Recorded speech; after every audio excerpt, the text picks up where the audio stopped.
You've not had a man for some years? Yeah, I've had it. My last boyfriend was like maybe about 2 years ago. Serious? Yeah. You know who my last boyfriend was? I don't. I really don't. You do? Well, you don't know him, but you might not know he was my boyfriend, but you know who he is though.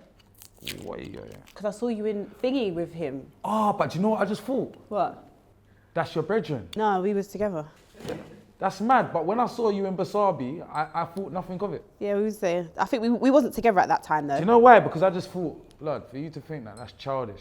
Like No, we wasn't. I think at that time we wasn't together. Oh, so that's the energy I probably got. Yeah, we was just, at that point we were just friends. This actually ain't working. Huh? It's like they glued this thing. They knew about. You got pen, like a pen. No. I think that's gonna work more. Doesn't matter. I don't think he wants one. Thank you, bro. That's hard. Drinking Magnum at the ZEZE MILLZ cup. That's hard. Thanks, appreciate it.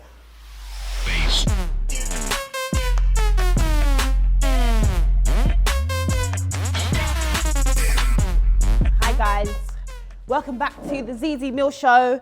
I'm ZEZE MILLZ and today we have a special guest. All my guests are special, but this one is extra special because we have GHETTS in the building. Wagwan Gigi, how are you? Wagwan Miller. I feel like, oh my gosh, that's what my ex used to call me, Miller. I don't think a lot of people know that my name is Miller, by the way. And then they start figuring out my first name and my last name, and the next thing you know, it's all Well, curtains. I don't know your first name. Do you not? That's good. We'll keep it like that. How are you? I'm very well. I'm glad to hear that. Congratulations on everything that's happening so far. Appreciate you. Thank you. Thank you for having me on the album. Why would you do that? Because we couldn't reach, so I just thought before we make it awkward. We can. That's what you have to do. Thanks for having me on the album. A couple of people have noticed my voice. Not everyone, but you know, it's how it goes. I feel like some people don't. I feel like my voice sounds quite nice on it. Thank you for making me sound like not moany and irritating. I spoke to GHETTS the other day and he told me that I was bringing bad energy on the phone because he tried to cancel on me and he knew I was going to do this. And now he's trying to like stroke his beard and act like he doesn't know what's happening here. But he told me that he said I was bringing bad energy and I was like, how am I bringing bad energy because I'm upset? I'm allowed to be upset. Was I really You felt like the world revolved around you at that point. It does revolve around me. Exactly. So I'm glad they can see that was your attitude. Why do men always do that? Do what? Why do men make women feel like if we complain about something or we get upset about something, why do you make us feel like we're as if we're in the wrong when all we're doing is just expressing how we feel? Well, the situation was, you know, that we've been going hard with the campaign. As I have seen. And I'm sure I said to you that I'm coming on your show. You didn't even ask me. I said to you I'm coming on your show. No, we had an exchange. We did an exchange. We had an exchange, but you always say, nah, you don't respect me, da-da-da-da-da. I'm saying, but surely my actions speak louder.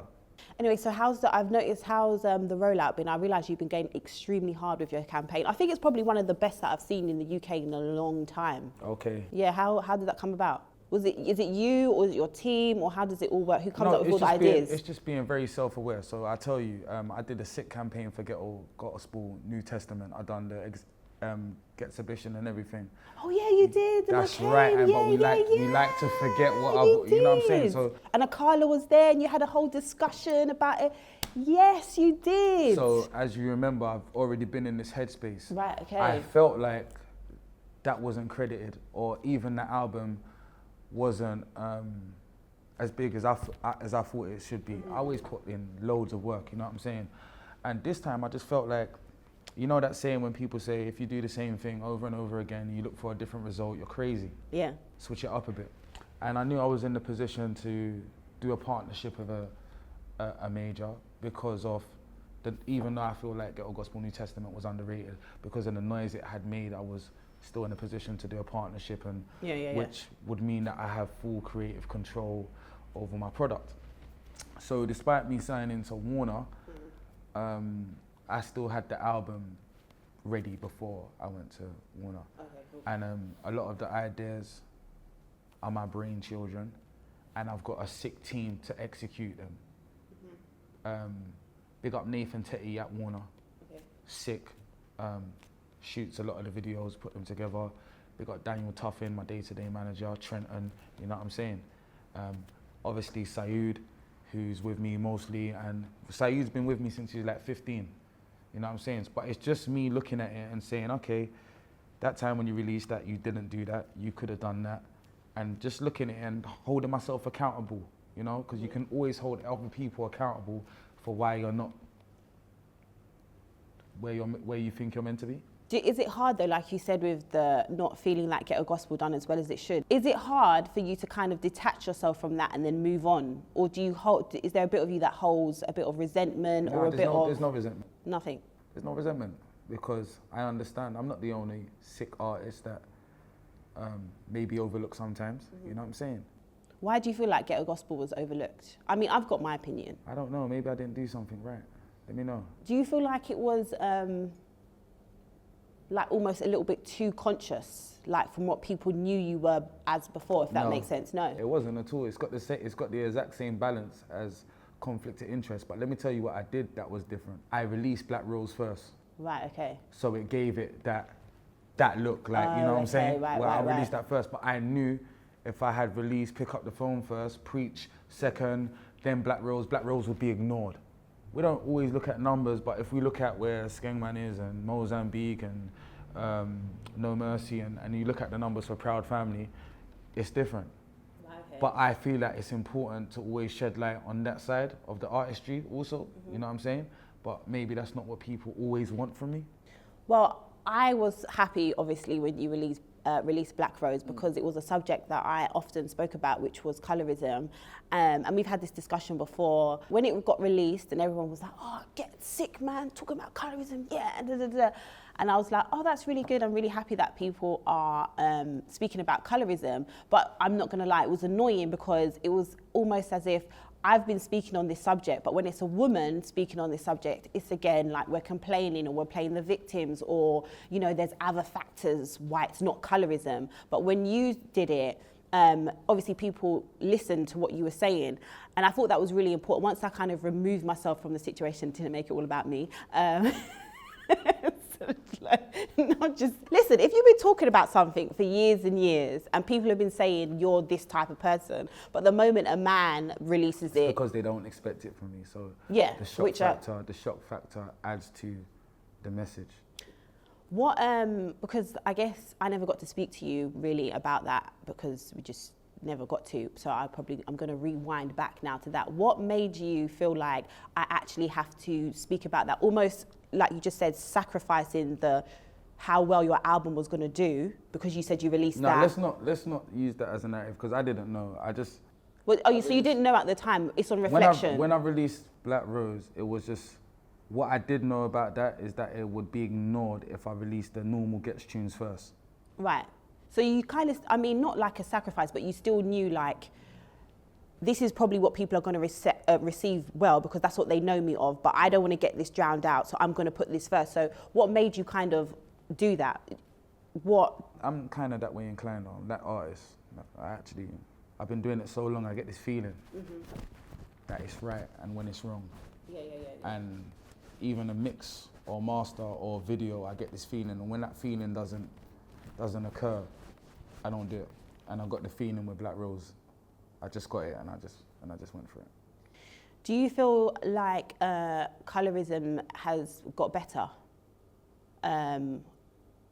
Even like when because the video you're saying like amongst your friends and your circle, do you feel like since you've put that song out, you can see that there's a difference? Well, the problem is now is that no one ain't gonna say certain things around me because they know where I stand. Right, okay. You know what I'm saying? Mm-hmm. It's like when someone knows where you stand, it's difficult to, you know what I'm saying? It's difficult to decipher who's who at this point. Why do you seem so like guarded? Do you think, is that what you're getting from my energy? Yeah, a little bit. It's like really my body language. Is that what you... Maybe a bit more chill and stuff. But I do feel like you're quite poised in interviews. Those interviews that I've watched, you seem quite like, you know. Like, what are you saying? It's mad because like the camera comes on and it was, yeah, like before we was laughing and joking and now you're just like really like straight and narrow. Do you get what I mean? Straight and narrow? Yeah, that's the vibe that I'm getting from you. I thought I was quite curvy. No, I'm just like, it's like, do you know what I mean? I feel like in drama school you used to have to do these exercises where you have to shake to get all the thing off. No, and then I just felt like you're being extra precautious of me. No, Z, man, I'm good, man. Come on. Are you sure? I'm fearless. Are you sure? Stop it. No, okay. So as I was saying, back to the campaign, I feel like the older generation, sometimes, I feel like you've been more vocal on social media about this album. As in, I know you said you did your exhibition before, etc., but I feel like you've been a lot more vocal on social media.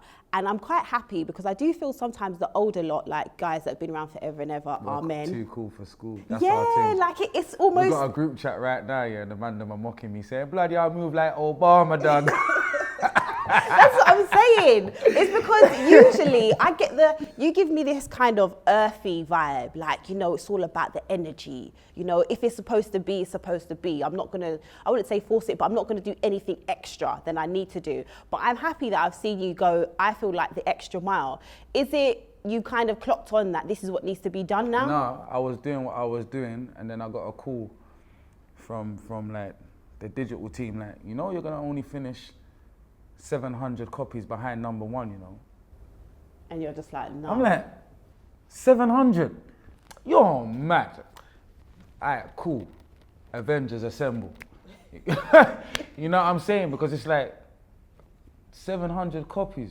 So how did the tank go today? The tank was sick.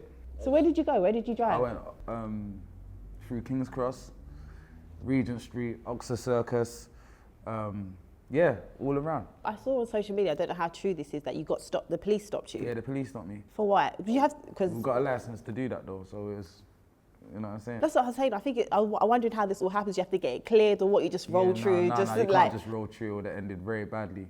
Well, yeah. Black boy on a tank in Oxford Circus. So what did they say to you when they stopped you? No, they didn't speak to me. They was talking to the owners of the tank. And do you feel like these things actually work? Yeah. You think so? Can you see my campaign? Well, that's what, no, I'm saying, it's everywhere, but do you feel like they actually... To be fair, I done my Channel 4 interview on the tank as well today. Oh, okay. Yeah, so it weren't just that. We just made the most of it. Well, my favourite song off the album is Sonia. Yeah. Like, Sonia actually can make me cry because I just feel like there's a lot of Sonias out there currently residing in Dubai at the moment, and it's like... Yeah. Do you get what I mean? Yeah. I feel like there's a lot of Sonias out there that have kind of lost their way, and I don't know why. It just the song touches me. Where did Sonia come from? Is Sonia actually real? Plead the fifth. Why? Why can't you I would assume that Sonia is real because I assume that you pull from your real life. I'll let you know in part 2. In part 2? Yeah. Or part 2 of what? Conflicts of interest? On Sonia. Part 2 of Sonia. Okay, cool. One thing I did like about the album is that you've got a lot of the young bucks on there. You know, like the Daves and the Stormzys and all that kind of stuff. Is there ever a feeling of, I think resentment is too much of a strong word, but a feeling of like the younger generation seem to... That's how it's meant to be. Let me tell you how a layered thinker thinks. Right, go on. Now, so within my career, I knew what stage we were at. If we look at the videos, right? Mm-hmm. The only people I could compare ourselves to at the time was Americans, of course, because I'm growing up seeing S Club 7 and such and such and such and such and such. No disrespect either. Yeah. And then I had studied music. Like I really studied it, the scene, the culture, and how it grew into a Jay-Z era, a Nas era, and so on into Drake and into, you know what I'm saying? Yeah. So I looked at, say, before LL Cool J, the Big Daddy Kanes and so on and so on. And if you look at a lot of the videos, they looked how our videos had looked because of the resources. Mm-hmm. So I kind of knew where we was in the culture coming up. And I knew that we was the generation that was building the house. Mm-hmm. And so when a new generation would come in, it would just, you'd have a house to live in already, right, okay. and the money would be different. Yeah. I always looked at it like that. Mm. For people that don't study music, most people don't, a lot of people talk about it, they don't look at the come up of things. I've always studied people's come ups and their trials and tribulations, and then studied their success after. I've always looked at it. Yeah. And that's maybe something that's even given me my drive when a lot of people thought, why don't you just give up?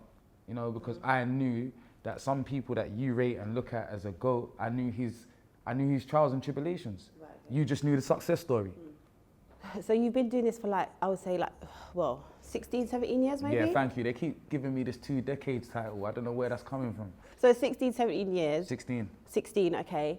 And you're 36, if you don't mind me saying. Fuck's sake, man. Why everyone keep doing that, man? I'm sorry, but you can go Wikipedia and it's right there. You know these people are ageist. We ain't got to put it out like that. I know, but what I'm saying is, I'm about to give you flowers right now. Oh, yeah. Because what I'm trying to say is, a lot of people, as you were just saying before, they haven't managed to stick around for those 16, 17 years. They haven't managed to be consistent. Yeah. I don't think there's ever been a time where you've gone really, really quiet. Do you know what I mean? Where it's like, well, where's Ghetts? Like, what is he? And then you come back, it's like, oh, Ghetts is making a comeback. So you've literally managed to stay consistent for 16 years. Yeah. How? That's my gift. It's not like my talent's not my only gift. My gift is being a visionary, being able to see and have drive also. That's different from the next man. That's why even like God made my journey the way my journey is, because he knows what's in me. You know what I'm saying? Have you ever felt the pressure to kind of mold? I know you haven't, but like, I know you're quite. Yes, I have. You have? Yes. It's something you may think about for 10 seconds. And then but then you just feel like, no. Like, fuck that. I need to, do you know what I enjoy most about music? See when you leave the studio and then you just fling on the tune that you just did. And you say, yo, I'm the coldest. That feeling is irreplaceable. Do you think these men, they don't do that? No, but okay, so you think you're the coldest. I think you're one of the coldest, personally. But you haven't always been given your flowers. I feel like this album, people are starting to realize like Ghetts is hard. When we was in the studio, I remember I always said to you like, oh, how do you feel about your album being released? And you said, it's a bit different this time because it's like people actually, are saying Ghetts is hard. We can't wait. Oh, Ghetts. Whereas the other times you've been kind of been like, I'm going to prove you that I'm the hardest. So the pressure felt different, you were saying. It was a humbling feeling. Right, okay. Of like, I've got to prove you right. You're with me. So that's why it even made it a bit, like the Ghetts for #1 stuff would normally make me feel uncomfortable. It still did make me feel uncomfortable, but it made me know they're already with you, my bro. Yeah. You know what I'm saying? Just let them know. Like. What do you feel about the current state of music now? Because I know you're always getting on to me. See, man, let the youngers just calm down. You're always getting on to them. And I think most of it is quite trash. Because I just don't feel there's any artistry in it. A second. Okay, go on. That's what every generation previously says about the music that they're not involved in. So your parents said that about the music you was listening to. Right. Their parents said it about the music they was listening to, and so on and so on. Very few people have an actual understanding. The music that's coming out right now, it's a young man's language. You know what I'm saying? I've been blessed enough to understand it and feel it. I've been blessed enough to go and witness it at shows and feel it. You know what I'm saying? And feel the drill records and, yo, this is cold. This is giving me, you know what I'm saying?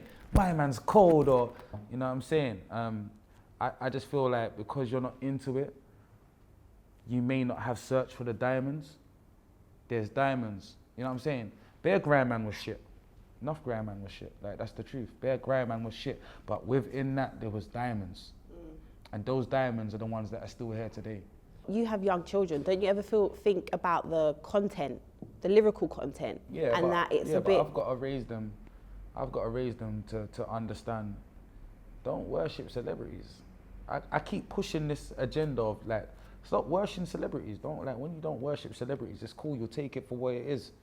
Stop the celebrity worship. Have you ever felt though, especially as like the older in the industry, that you have a responsibility to kind of like, I feel as if as you've got older and even like your tone has changed, well for me anyway. Okay, so you see before when I used to sound very rasp and shout. Yeah.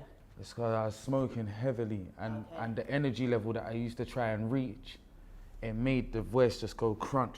I had to cut out meat. It was getting clogged up and all of that, so that's why my voice sounds so clear now and clean. Cut out a lot of things, you know? Because when I, like last week, I was talking to a couple of people and I was like, oh yeah, Ghetts' album is out. And I was like, yeah, it's really good, you should listen to it. And a couple people was like to me, really? Like doesn't he just go rah, rah, rah, rah, all the time? And I was like, no, like I'm aware. Yeah, he has, not in this, well, not so much in this. I think there's a good balance, but no, it's not. He's got some really nice songs. But I think that's what a lot of people who maybe don't follow your journey, they automatically associate that it's just going to be a lot of shouting. They see me in a dance where I've learnt to project my energy into a crowd and just turn it over. And cut in mad shapes. So they think, they think that's how I projected on my music when I'm just in a dance projecting like that, because I'm just going to spin the whole dance and turn it over, but you'll get like 5 or 6 people like, what is this? Like, while everyone else is going mad. The first time I met GHETS was actually in an aquarium. Aquarium used to be this house place in Shoreditch, right? They used to play house music, and GHETS was in there cutting shapes, going ham. And type B3. I didn't even know what I was doing in there. My friend wanted to go for her birthday. Is it closed now? Aquarium? I think so, yeah. Did you ever go in that pool? I back in the day, Slim Ting shot a video in there, and I went in the pool. Oh, okay, right. I had a video, but I've never been in a pool in a rave. Everyone, there used to be like rumours about like, you can't go in there. Yeah, that's the first time I ever met you in person. And I think the first GHETS song, because I grew up in the church, so I wasn't really like hard or grime or anything like. But the first GHETS song that I actually listened to was, or not, I didn't actually listen, but I liked, and I was like, okay, because my friend Ricky used to play you all the time. Was don't phone me because you got my number, got my number, got my number. Do you know why I made that? Why? Because when I made Top 3 Selected, yeah, it just like, it went over everybody's head. Right, okay. Like the people in grime liked it, but you see on Channel U, it was very kids based. Mm-hmm. And I remember just not capturing that moment. And then I thought, I'm gonna make a ringtone for every, you know what I'm saying? And that literally shut down the schools. So maybe that was the time when you felt like, oh, you had to, you had to do something. Like, don't phone me. Like, people like it because they say it's a classic, but that ain't. Was you almost taking the piss? Yeah, really. You got to remember, at the time I'm making Don't Phone Me, I've made Blessed with a Gift, I've made Tests, Trapped in the System, like conceptual tunes. So you know when some people talk about like GHETS, like now, they don't know. Like if you go back, GHETS has been in this element of talking about things that people ain't really speaking about, you know? As I was saying, I feel like you've grown a lot, yeah? And in the interview a lot, you've spoken quite a lot about God. You come from the church, right? You know this, yeah? Do you ever have like a battle? Yeah, conflict of interest. Yeah, well, yeah, I get you. No, but that's why my album's named that, From All Avenues, the conflict of interest. But what you have to understand, people will do this like, this God thing and feel like, yeah, nah. How can you speak about that and be grateful to God? Yo, do you know who King David was? Do you know who Samson was? Do you know who some of God's soldiers really was? And this is what I'm saying. Again, these are surface people. You don't know your Bible, you don't know music. Every time people speak about something, it's from such a surface level. Because when you dig deep and you really figure out who these people, King David, sorry, that's mad, sorry, I meant to. Sorry, go on. Go on. King David's going to war with man. I'm praying before the war, like, yo, like, dear Lord, I hope you bring confusion in their camps. You read the Bible. The Bible is a movie. The Bible is a movie full of action. King David sent a man to war because he liked his wife. Man don't do this God thing with me. Like, yeah, but it's how you put it like that. Now it seems, you know. No, because you gotta think, listen, ZEZE, I look at everything in layers. Mm-hmm. Like I never just see something and just think, that's where it is. I think why, when, how. All the time when I'm looking at something, I feel like, what's your agenda? Right, okay. Every time. So, but do you feel as your relationship with God has grown, do you feel your music is changing with it? Of course, it's going to change. God's, you see, by the time I'm finished, yeah, right, there's certain things I will never speak about. Like? Things that I've done, okay, or seen done, or whatever. There's a way I feel like God's put me in this position, because when my music may become non-secular, people are gonna listen to me more than they might listen to somebody that started out on gospel. No disrespect, but it's just because he's put me here and they've seen GHETS grow. Oh, so would you do like a full gospel album? I've got to get there spiritually. I've got to get there as a human being. I will never, ever disrespect it like that. I have to get there as a human being first before I even start thinking about my life has to reflect that. Right. You know? So you'd have to get married first for that to happen. Yeah, which isn't a problem.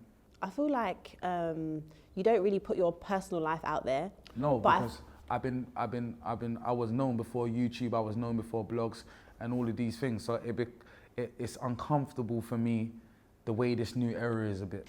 I do feel like even your temperament is so much calmer. It's like it's calm, and there's been so much growth. Even like the collaboration with Skepta, like everyone knows that, you know, there was a bit of trouble there between there wasn't any trouble. That was like literally one of the friendliest clashes that you ever come across. So there wasn't any other trouble? No, that was pre-planned. Oh really? Yeah, but we didn't move like it was anything else.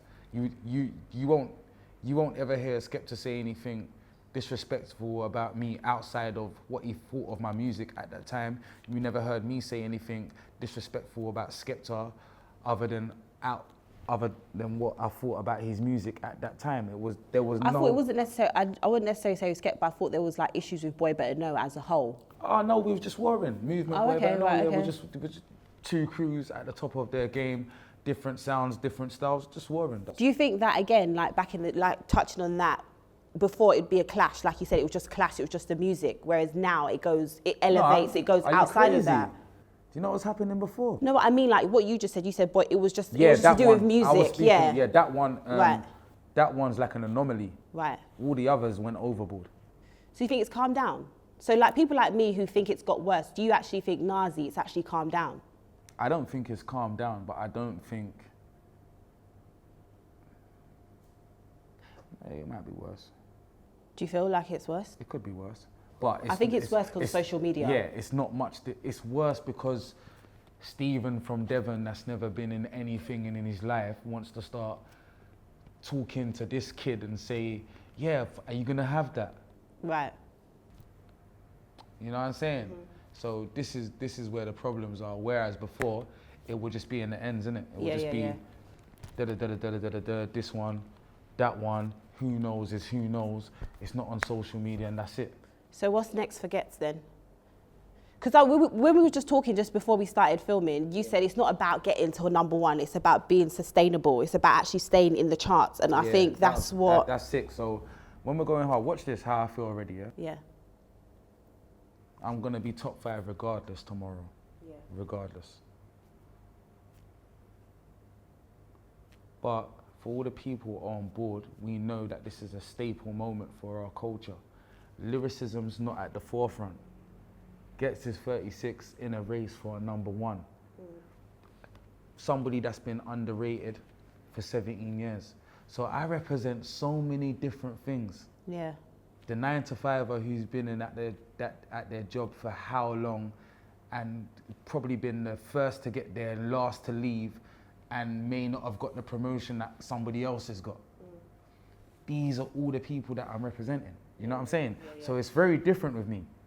And it's like, if they have that number 1, that's why I say it's not a me win, it's a we win, because if they have that, it staples the time. Conflict of interest, he done this, he done that, do you know what he went through, it staples the time. But if I come in at number 2, you think we're gonna be celebrating? Mm-hmm. Of course we are.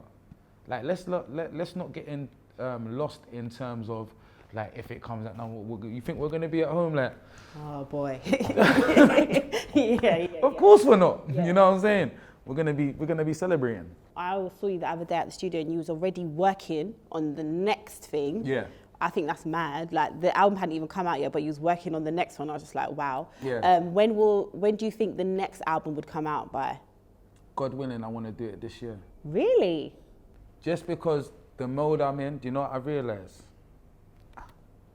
I'm nobody else. The mode that I'm in, the work rate, how many songs I can make in a day, and I'm not talking about throwaways, it's my gift. Right. It's my actual gift, so why should I play everyone else's game? I don't have to do that. What about acting? Are you going to get back into, are you going to do acting? Yeah, one day hopefully. I don't know why you say like that, like he wasn't in Top Boy. We all saw your bum in Top Boy. Not Top Boy, sorry, it was Intent too. We My all saw, bum? yeah, I'm sure we saw your bum Never up saw against my the bum. wall. Yeah, I remember it. Trust me, I remember it. You was the sex scene. I was like, what? Swear down. Picked her up and everything. I was like, what? Muscles? Is that what we're doing? Yeah, look, getting back. Look. This first time he does not. Do you know how uncomfortable I was in the cinema? Oh, literally. Uh, Oh gosh. How many times do you have to do that? nah, I think we done that about 3 to 4 times. It was cool. Okay. Interesting. I thought I liked you in, to be fair, I thought you was probably one of the best things in Intent to, if I'm being honest with you. I want to, if I'm getting back into acting, I want to take it how I take music. I want to go to acting school. I want to study the craft properly. You know, with the Intent, I was kind of thrown into the deep end. Right, yeah. Like, you know what I'm saying? But, yeah. Okay. Have you got any questions for me? It's easy. Yes. I feel like I'm going to get told off now, but yeah, You're go going on. to get told off. Yes, go on. Louder you them though. I need to.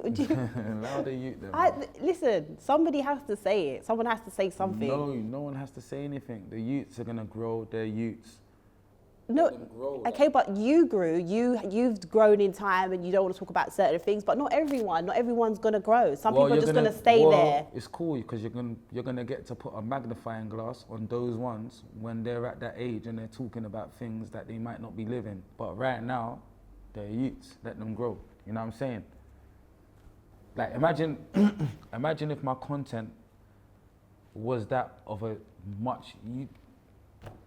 There'd be a magnifying glass on me like, yo, brother, man, you're looking washed, dog. I mean, I guess you are a good example of that, but I just don't feel. I used to say the maddest things. Yeah, I know, but that's what I'm saying. You're a good example. Like proper mad, like, you know, like proper 2000 and life, my debut mix is hard though.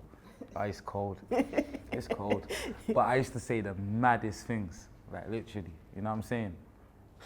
Fair enough. People gave me a chance to grow. There wasn't a ZEZE MILLZ. I know, but now there is. That was saying, what's wrong with GHETS? Why did he? No, but I just feel like it's too much now. It's too much. And there's social media, like we were just talking about. There's that person, there's Larry up there in Northampton or wherever. Nah, Northampton's gully. You can't Yeah, I just say know, my brother Northampton. lives up there. You got I to just mean, make sure you know what area you're saying. Give me an area then. Give me an area. Sunderland. There's Gary in Sunderland saying, why da-da-da-da-da, and then egging on my man. The next thing you know, there's something's gone wrong. It's gone too far to the left. You feel like it's because of the music? It's a factor. Because you're going to come on a track, talk about what you're going to do to my man. Then, like you said, Gary from Sunderland comes on Grime Daily. Oh my God, you're going to let him say that to you, my brother? And then... Stop that, that's how we're talking East London, not Sunderland. I'm sorry, but like, you're going to let him say that, and then the next thing you know, it's Passa. And it's just not needed. Do you get what I mean? And also, it's like I've listened to Conflicts of Interest. You said some grimy stuff on there, but you do it smart. These guys are not even doing it smart. I'm gonna juke you in the chest and twist you the knife and take it out 3 times and do it again. Like poetry. That's what I'm saying. At least if you're gonna talk crud, do it add a bit of artistry to it. Add a bit of poetry. Not just I'm gonna juke you, twist it 3 times and lick the blade and put it through your mum's letterbox. Do you know what I mean? It's all a bit much. Understood. So that's what I'm saying. Just like have a bit. You know, there's a song that I really like at the moment. It's Ghanaian Drill. I don't understand what they're saying, but it sounds really good. The flows are wavy, innit? The flow's wavy. The flows are wavy. We've been locked in. We've been tapped in. I'm just Ghanaian like, drill, okay. I'm like, yeah. French drill. We've been locked in. Because the flow's wavy, and you know, I'm not saying I'm a saint. I mean, I talk about sucking dick like every chance I can get. Like, do you know what I mean? So it's like I'm not a saint. Do you get what I mean? I say some crud stuff too, and I might say. That disclaimer was wild, I like. No, but it's true. I talk crud. But anyway, I like to kind of just have a chat. Like I never, you know what I mean? It's like a chat. I like people to see the other side. Because I feel that people have one perception of you. Do you know what I mean? Of me? Yeah, like. You sure? Yeah, I don't know if people actually. Well, I don't know if people actually know you. I don't think anyone. I mean, they're not going to get an in-depth feeling now, but I like to kind of humanize people and make them seem a little bit normal. And you're doing that for me right now? I mean, I wouldn't necessarily say I've done that or I'm doing that, but that's what I like to try to do. I like to see a softer side to people, or, you know, like my question's not always going to be like heavily music-based. It might be about, you know, your love life, which you skimmed over very nicely, but yeah. So when are you going to get married then? Soon. Soon? Yeah, soon. No one ain't gonna know, unless you've been invited. Fair enough. That's it then. You know what I'm saying? Thank you. Look there, now as the interview finishes, now he's like this, dancing and everything like that. But through the whole interview, he's there doing this. You know, Z, like what I'm trying to say. That's my interview side. Yeah, that's what I'm saying. Cameras off, please, so I can get back to normal. I beg you take off them clogs, though, car. No. You're moving mad. Them clogs. Crocs. They're clogs, Anyway, guys, fam. you know what to do. Like, subscribe. By the time this comes out on Sunday, you'll have a #1 selling album. Gang. It's gonna be sick. Gang. And then Gang. when we open, we're gonna be cutting shapes like no one's business. I stopped cutting shapes, you know. Why? Because they started making mad house and I couldn't, they stopped putting the vocals on the house and I could just hear the beat, the same beat, and I didn't know. I can't do. Do you know what was happening? I didn't know where the beat was starting or finishing. And I said, yeah, guys, I'm out. So what you cut shapes to now? Just the old stuff. But there's no way that really plays the old stuff. But we had the first quarantine, we had a sick time. We was having. You was the last concert that I went to. That was the last concert anybody went to. I know, that was. Yeah, to be fair, someone told me the other day they was in Kentish Town Forum, and my set list was still up. Oh, is it? Yeah. That was a good concert though. Yeah. The vibes in there it was vibesy. It was hard. My next one's gonna be even more massive now. And you're gonna have production going ham. Yeah. What can I get? Can I come out on stage? What are you saying? What do you want to do? The skip? Just come out and be like, I can't. Do you know what would be sick though? If I put you in a sofa and it's like you was at home doing a skip. See, that's what I'm saying. The ideas, that's what happens. Flowing. But yeah, if I like, when Dead to Me starts, so after Good Hearts and the curtains close, like. And I'm just sitting there with my Crocs on. Yeah, and all you hear is, and you're just sitting there like. Yeah, with my Crocs dressing gown. Yeah, yeah. Like just there. That's hard. Little zoot, like. Anyway, guys, you know what to do. Like, subscribe. We out. Done now. Bass.